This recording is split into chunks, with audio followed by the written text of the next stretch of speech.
I feel like there's a little bit of interesting stuff going on, yeah? I mean, we can go over it and we can just talk about it and just let's just discuss, yeah? I guess one of the things that I didn't really like too much about this buff, all these balances, was like, it wasn't really anything that was kind of like impactful, right? It wasn't really anything that's like, oh look, I want to like try out this unit, or like, oh look, wow, this is amazing.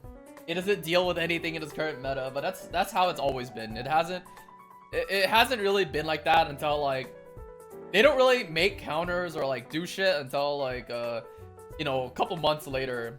Not like it takes like more than just 2 months in order for them to actually like decide they want to bust shit or not, you know? I think there's some really cool looking ones and some that are kind of questionable. Of course, we already know what is kind of questionable, right? Not much I can really say that one. This one doesn't really help with the meta, but you guys also have to understand that this is like after preseason, right?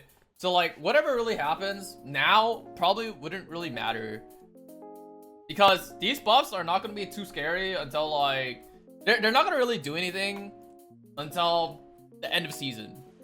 So it doesn't really matter as of right now. That's all I gotta say. It's like buff for the sake of buffing. I mean, to be honest, you can say that you could justify some of these buffs, to be honest. Like some of them you can actually justify. Like I wouldn't say like some of them are like terrible or anything, right? I think some of them actually just bring the unit out of the niche position and bring them into more of into like a position where they can actually be used more often. And I think that's more in line of what like most of the units want to be, kind of thing sometimes. I don't think it's like always the greatest idea to bring them out of their niche, but you know, whatever works, kind of thing. So first things up, out of the hero balance adjustments, they decided to buff Emoken. Now, whether his buff is actually a buff or not, we don't really know. But personally, I think I'm kind of okay with it. There's a little bit of a lot of counter arguments to whether these buffs are actually really good or not. So let's kind of go over it, yeah? First off, his S2 now gives him effect res, a passive effect res. And whenever his S3 is available, he gets combat readiness by 25% when he counters? I'm assuming when he counters. So when he counters, he gets 25% combat readiness. I think the effect res was okay because now it kind of gave him a very distinctive role. It gave him the idea that you want to build him on high ER, correct? And I don't see any problems with this, because then I feel like ER Emoken is starting to be a thing anyway. I don't think you're gonna bring him too much into like damage dealers, but you definitely will find like a lot of times where you will bring him into like debuffers and like AoE, and there's like a lot of different like AoE debuffers and like other units that you might bring him in. I think this is kind of okay. I think the most questionable one that everyone is like kind of molding about is his combat readiness boost. So I guess the reason why people are so pissed about his S3 getting buffed really is this guy's gonna lose his immunity faster, right? But if you guys think about it, right, if this guy has ER already, would you really care about the immunity kind of thing? Like, would you really care, or would you not care? I feel like I'm kind of indifferent about this one, because then it's just like, I think there's a lot of applications that you can actually use as combat readiness. Sure, you can rinse him off, but then if you think about the idea that he's actually placed into like a lot of debuffers, I think this is actually okay. Into cleave, I think this is kind of okay. It helps him actually grab his S3, and most of the time it's like you don't want your Emoken to just to sit there and do jack shit. I think this is kind of fine. It's not the best of buffs, but we definitely do see that we might be able to use them in like other places too. Yeah. The only scary part is whether he just rinse off the buff or not. Afterwards, his S3 now guarantees a critical hit, and it has an increased chance of defense break by 5%, which is like kind of like whatever. This basically just says, hey, look, I could build this unit without crit this time. I don't really care anymore. I could just like blast them with crit damage, attack, effect res, HP, defense, and so on, and you just drop the crit. I think this is okay. Personally, I think this is okay. I think this is nice. It's literally telling you how he needs to be built now. Or how you should be building him now. You build him with high ER, with high crit damage and attack, which is probably the way that most people are currently building him now. I don't really see anything wrong with this. It just made his build more distinct. Like, it's just there now. Like, you just know for a fact that this is how you need to build him now. Yeah? I think it's more like the majority of the people don't want to build ER Ken either because you need to farm a whole set with really good rolls, or just because lazy. I mean, if you guys think about it, right? Most of the gear that you're probably going to be farming for Ken are probably already comes by already. It's just that you threw them away. Yeah? So, it's like, when you guys think about like building Carrot or Senya, most people would throw away like attack pieces that actually have tanky stats. Because you would never think about like crit chance or crit damage. But now, when niche pieces of gear come into play, people are just like mauling their ass off because they threw it all away, right? Because then, I really think that's really how it is. Yeah? Also, what are the chances his immunity doesn't get stripped though? If you can't strip, you ignore him? Probably. But if you think about it, right? Whenever you play Ken, you're always dragging him into like a lot of AoE anyway. So, to me, I think Ken is like a really big deterrence to people that decide that they want to like play a lot of AoE, right? That's what Ken has always been. He's a fat deterrence to AoE. If someone plays single target, then Ken is kind of useless because they could just ignore him until like dead last. So whenever you play Ken, you always play him into like AoE debuffers, or you play him into RB. Yeah? Imprints aren't free. I mean, imprints aren't free, but it's kind of whatever, right? I don't know. I think this is okay buff. It kind of gave him a very distinctive role now, right? Is that he wants to be an anti-debuffer unit and also counters AoE, and then they also tell him how you should actually build him. I think overall, it's not a bad buff. There might be some arguments when it comes down to his combat readiness, but I think this is okay. It makes him a little bit more of like, hey, look, if you touch me, you die kind of thing. I think this is good. I think it's fine. It's not the greatest, but I think it's fine. It's not the greatest, I'm pretty sure it's fine. It'll definitely make people a little bit more scared of him, right? That's for sure. Alright, next up, and the most questionable buff of all, Operator Sigret. Okay, honestly, I don't even want to ask myself a question. Like, first off, I don't know why this exists. Like, it's kind of like, first, we saw the units that got buffed, and then next, we saw Operator Sigret when she is currently very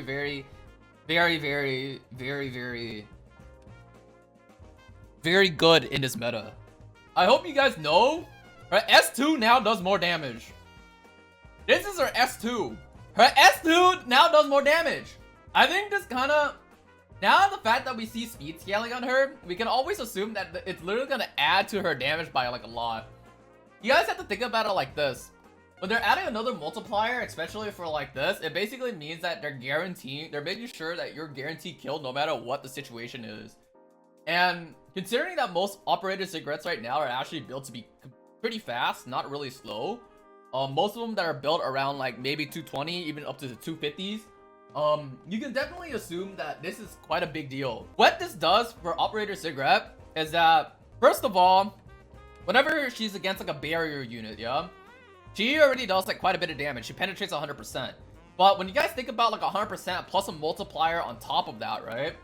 That basically means they're amping her damage by even a large margin. You could be expecting that she'll be doing like 2 to 3k more damage, or even more than that. And this basically could mean that she could guarantee a kill on like any unit that has barrier. This is quite scary, personally. I don't know if this was actually quite necessary at all. I think OpSig was already really strong. This basically means that she just got like 10 times stronger. And using her as an initiator, or even like a fast turn one snipe to kill a unit or like use her for like an attack buff can be quite insane. I don't know what this really entails. I think this is quite of a scary buff to her, and that's all I gotta say. This is just really big. It's a very big deal. Yeah. Afterwards, we get her S3, also getting buffed as well, where she now ignores effect res if a target has a barrier, and it also scales on her speed. Sure. S2, S3. She just blasts them now. I think this is scary because you guys have to understand that when you guys are like, let me just mute the music so I can actually like listen to myself and stuff. When you guys think about it like this, right? What this does is that it guarantees strip and it guarantees combat readiness pushback. This is basically looking at it as though if you draft, if for some reason there's an FCC on an enemy team or an ML crowd, what this entails is that you're guaranteed to Bazaar push them back in some sense or form. And what's so scary about this is that you can actually drag the momentum in such a crazy way, and that you can deal with almost any unit, like Mei Chloe or like any unit that's really paired up with like a lot of like these ML crowds or like barrier knights. It kind of restricts them and makes Sig almost like a force ban now. Because the fact that she has a decreased combat readiness by 20%, I think this is a very big deal. It's it's exactly. It's like you said, it's basically a Bazaar without book. She guarantees a kill, and she pushes them back. Oh, and she gives attack buff, and she strips like for one turn. It's not exactly a strip, right? It's a buff duration reduction. Oh, dude, I'm just thinking about it. And I can tell you, there are a lot of times that I have lost with Sig because then her S3 decided that she doesn't want to push back. Sig now feels like one of those units that no matter what, if you haven't banned her already, now you have to ban her, otherwise you're dead. Yeah. That really does not feel very good, to be honest. Right now, I personally think that she is one of those, like, really... I wouldn't even say overpowered, but now she might be one of those units that might literally prevent certain units to be played. And whether that's a good or a bad thing, I'm not too sure, but I can tell you cleavers will probably enjoy this the most. It's quite cracked. Quite quacked. This is one hell of a buff. This is a really big buff.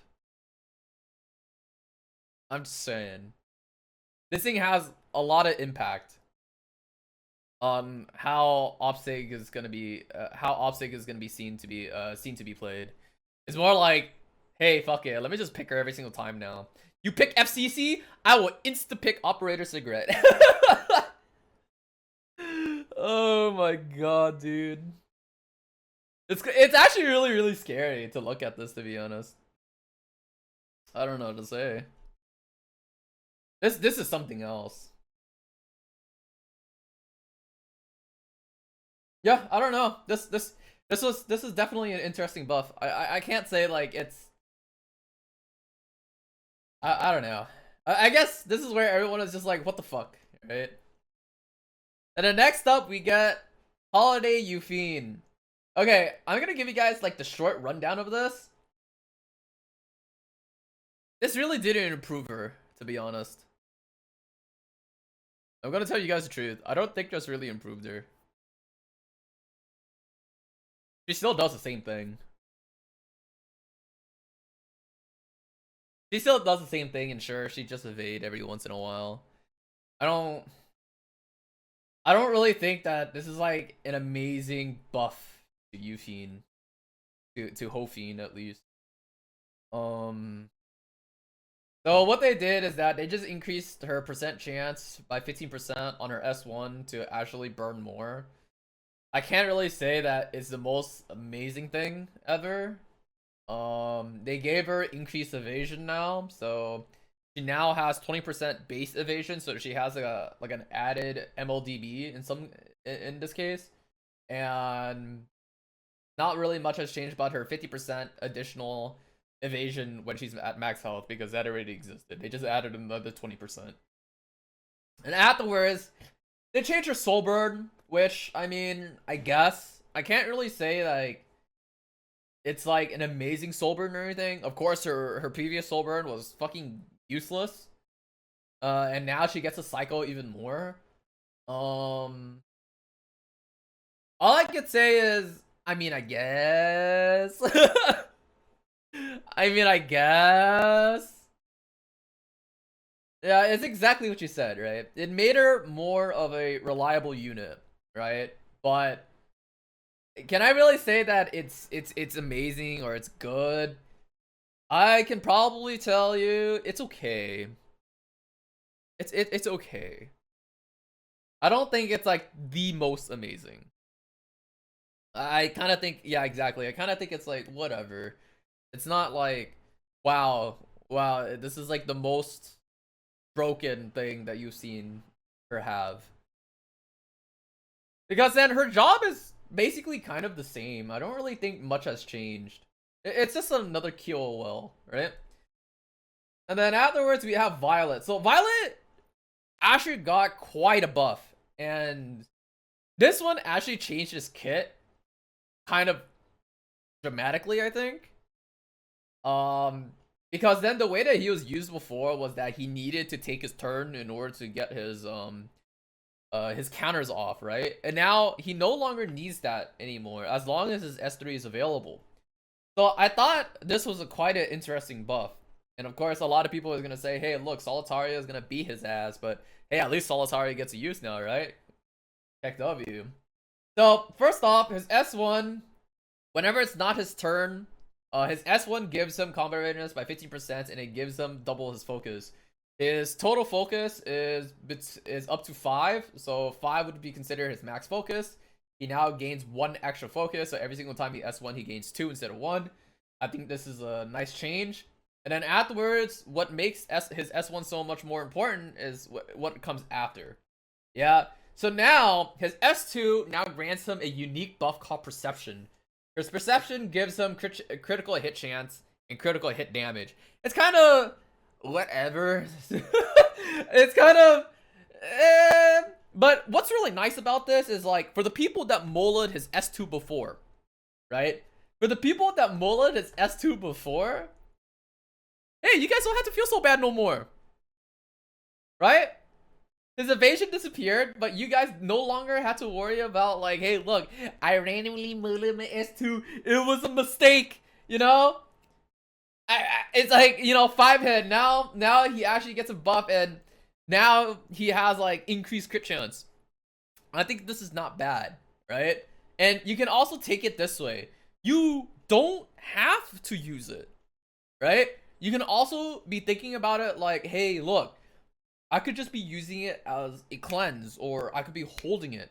It's more like that recovery kind of skill now, where I think it's actually quite nice to actually have. Or you can even use it just to try to refresh your S3. It's no longer mandatory to use this S2 straight off the bat, and I think this is quite a good thing. It's like when you're playing Rylet, right? Whenever you're playing Lifesteal Rylet or like Remnant Violet, you don't have to use this S3 unless you really need it. Violet's roughly about the same now. You can actually use it and you could just wait. Like, I mean, his fucking buff looks kind of weird, you know? It's kind of a keck W, but now you can actually use it more situationally, which I think is really, really good. So it no longer makes him into that, it doesn't put him into that conditions where, like, hey, look, I gotta use this shit now, right? And then afterwards, he gets to the point where his S3 now, his evasion got moved to his S3. So whenever his S3 is available, he just gets passive evasion now. So now he just starts off with evasion. And I think this is nice, right? I think this is quite good. I kind of wish this was 50% now. I kind of wish this was 50% instead of 35, because then, you know, 35 kind of feels kind of weird, you know? You feel me? You feel me, chat? So, I think overall, I think this is okay. It kind of leaves him into the position where, like, look, his his total evasion now would be about 55%.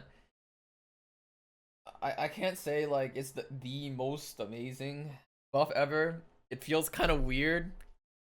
You know, why 35%? They kind of just moved it. It's great that they moved it, but they kind of left him in range where like this guy still can be countered by like over like whatever. And I'm gonna tell you guys, this is really just a placebo.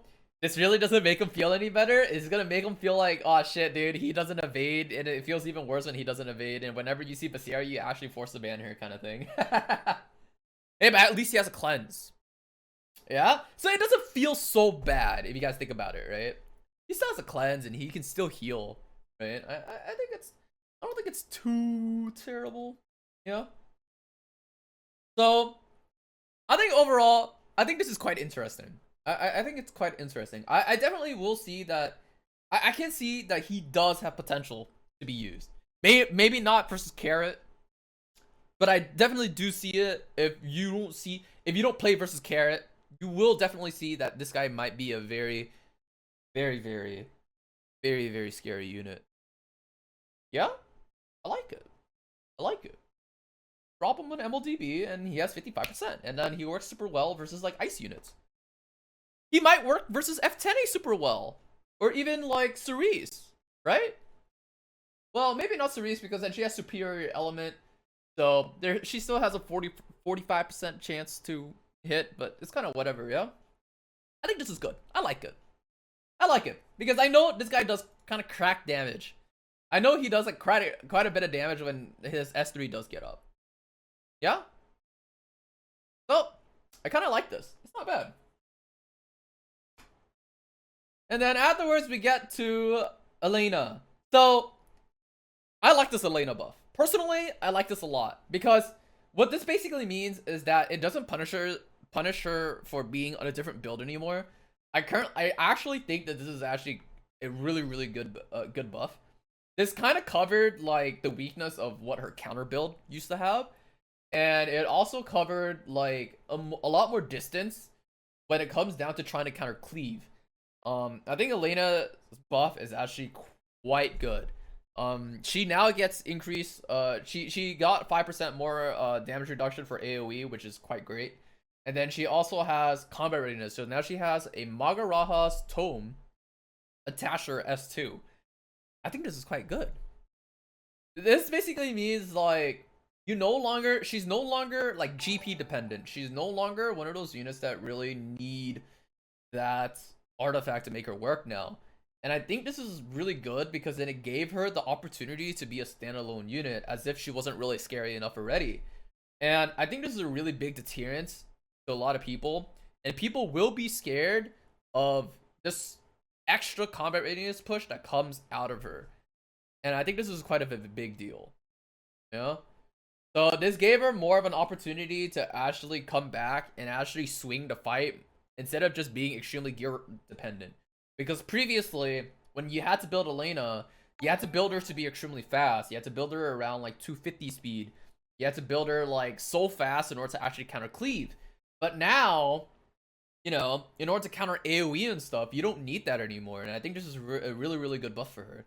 This basically says, hey, look, you gotta do your job better. And they made her do her job better. This is fucking great. I like it. Right? Now she could get like, she could still have Magaraha's Tome. It just goes up to the moon. This is really nice. So, all in all, I think it is a good buff. I can't say much about more. I'm pretty sure everyone's happy about using Elena anyway. If people haven't built her already, I still think that she's still amazing. She still can counter like a lot of different AoE teams, and all in all, this is a decent buff. Yeah, it's made her much better at what she's supposed to do. Next up, we have Sid. To be honest, I want to tell you guys the truth. I don't know what the fuck this did to him, to be fair. Like, I don't remember what Sid did. I don't exactly remember what the fuck this guy did. Personally. I'm assuming this is his S1. His S1, if when a caster is granted increased speed, uses Whirlwind instead of Relentless Strike. I'm assuming. How am I supposed to assume this? Where does he get his speed buff? Huh? They removed it here. They said when he gets speed now, he gets it. Wait, but where does he get his speed buff? They didn't mark this shit as green, so I was kind of confused. Alright, I see it. A critical hit, so no matter what, if he crits on his S3, he gets an immediate speed buff. Or S1. Okay, fine, sure. And then, when he gets a speed buff, then he can change his S1 into Whirlwind, which is his enhanced S1. And it basically does the same thing. It basically moves his S2 into his S1, and his S1 to his S2, in a sense. You guys can put it like that, right? Except they made his S1 a little bit better so that you can get speed buff from either S1 or S3. Okay. And then afterwards, he also can get a random buff. Once per turn. Critical hit damage, effectiveness, evasion, debuff immunity. Immunity. I'm not gonna lie. You know what would be funny with him?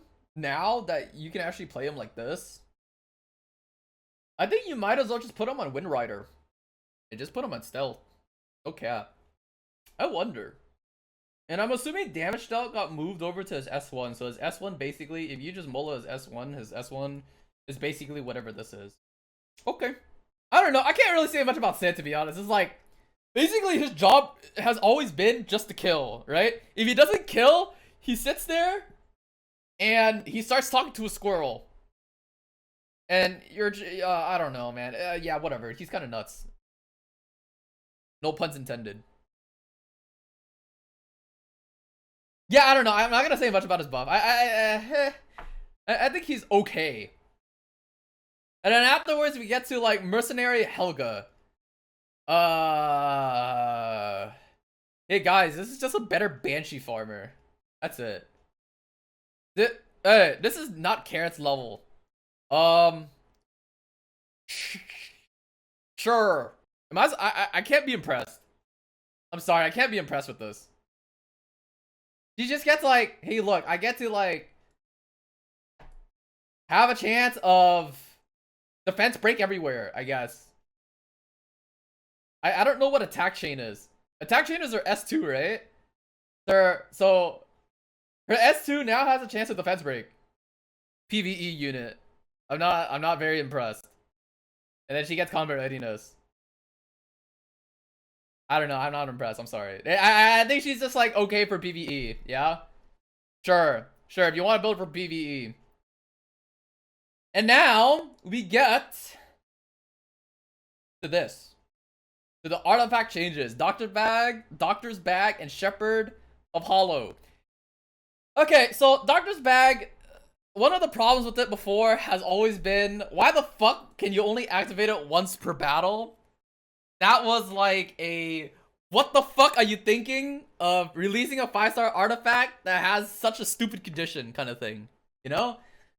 And now they changed it to, hey look, as long as you use a non-attack skill, you can activate it. But here's the problem and here's the catch. People think that this might be a really, really good artifact, but if you guys read closely, yeah? If you guys read very, very, very, very closely to this, yes? It says debuff dispels one debuff from all allies and recovers 14% of each ally's max HP. After using a non-attack skill. Now, guys, this is an Angelica EE mistake. Again, it's after, not before. I can't tell, honestly. I don't even know if this is good. So, like, if there is unbuffable, does it cleanse the unbuffable first, then the skill happens? Or is it after the skill happens and then it cleanses? I don't know the application of this. You guys say 3 turn feels bad, but you guys also have to think about it like this, right? If you were to use it on shit like Diane, for example, or like Elena and stuff, right? These units have like very long cooldowns on their skills, of course. Like, I wouldn't say long cooldown, but it's more like they kind of cycle their turns very quickly, and you'll definitely see that Doctor's Bag will cover a lot of weaknesses. Number one is that it gives Deanne another way to cleanse, and I think this is quite of an amazing thing, because that basically means that, let's say for example, if you're against like a Cerise or something, right? Now you have two ways to cleanse. Number one is that you can cleanse off one of her debuffs, yep, and then you can also cleanse off of the next one using her S2. So now she has two different cleanses. And if you guys think about it, right, she has downtime on her skills for 2 turns.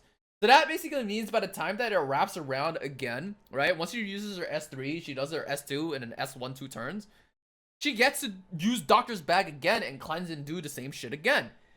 And I think that is quite a good thing, because this heal is actually quite big, if you guys think about it, right? 14% is actually quite big. I think Rod heals 60%, but this is like a 14% AoE. Yeah? So what makes this so amazing is it gives her so many avenues to like get rid of debuffs or something like that. And I think this is really good. Rod is 22, my bad. Yeah? If it's 22, then yeah, great. But still, this is an AoE heal. I think it's quite big. Yeah? And plus it cleanses. And I think it's more so on the idea that the Dispel exists on this artifact. I think the Dispel is what makes this artifact right now.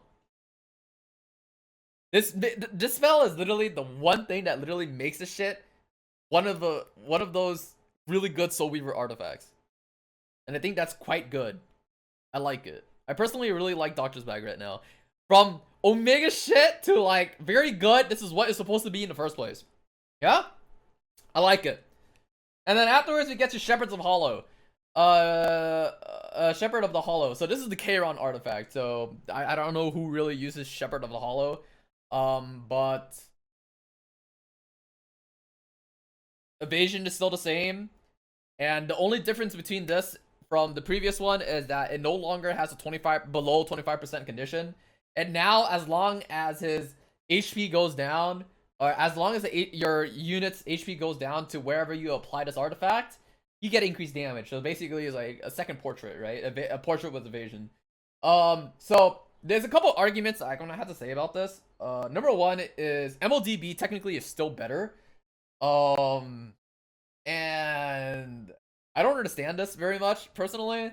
Like, having a tag buff technically is much more better. And people say you can still use this on Rylot. Now, think about it like this, right? If you're using it on Rylot, that basically means that you're running a speed Rylot. Now, let's say for example, if you're running a lifesteal Rylot, you can't use this. The reason why you can't use this artifact on Rylot when he's on lifesteal is because then he does not start off as his S3. So let's put it this way, okay? This artifact has its niche, but the biggest problem about this is like, if you're using Shepherd of the Hollow instead of MODB, that basically means that you're forced to S3 on your Rylot no matter what. So the only way that you can actually use this is if you're using a speed Rylot.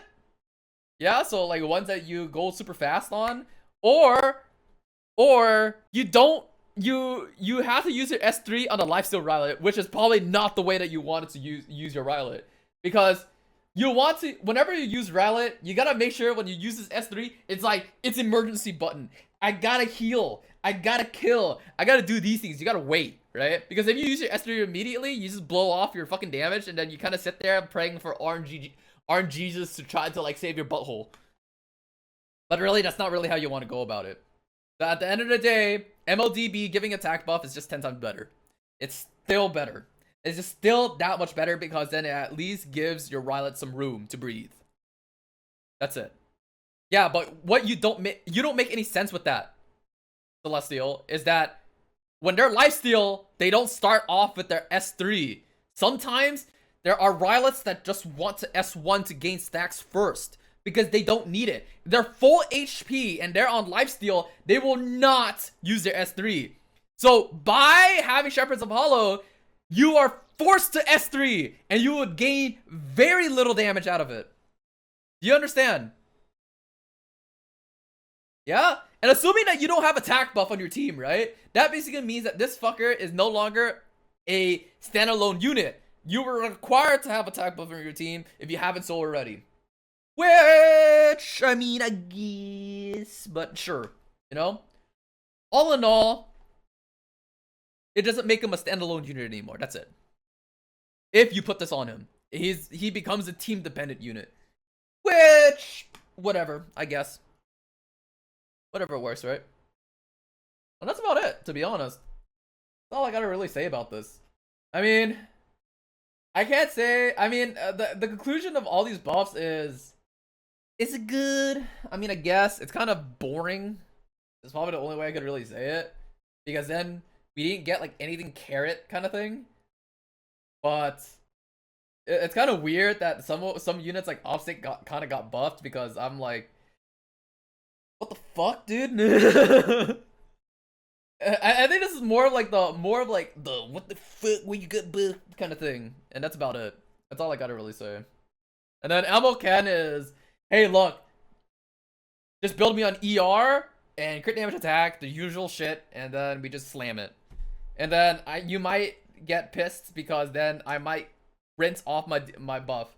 And that's like the only controversial buff that we actually see here that people will probably hate, but I'm personally kind of okay with it, you know, because then now he gets to like soul burn S3 cleave. You feel me? You feel me, chat? He gets to cleave on his S3. You guys can be the next Mevlin with the Lilias and stuff. Honestly, I don't know. I think it'll be fun. And yeah, that's basically it. Fuck it. I'm just gonna turn this into a YouTube video, and we're just gonna call it like that. That's it. That's basically it. Until then, thank you for watching. Thank you for the 1K subs and all that stuff. I don't know what video I'm gonna be posting up and when, but fuck it. Bye. I'll take you guys to Kurai to edit. So say hi to editor too, small.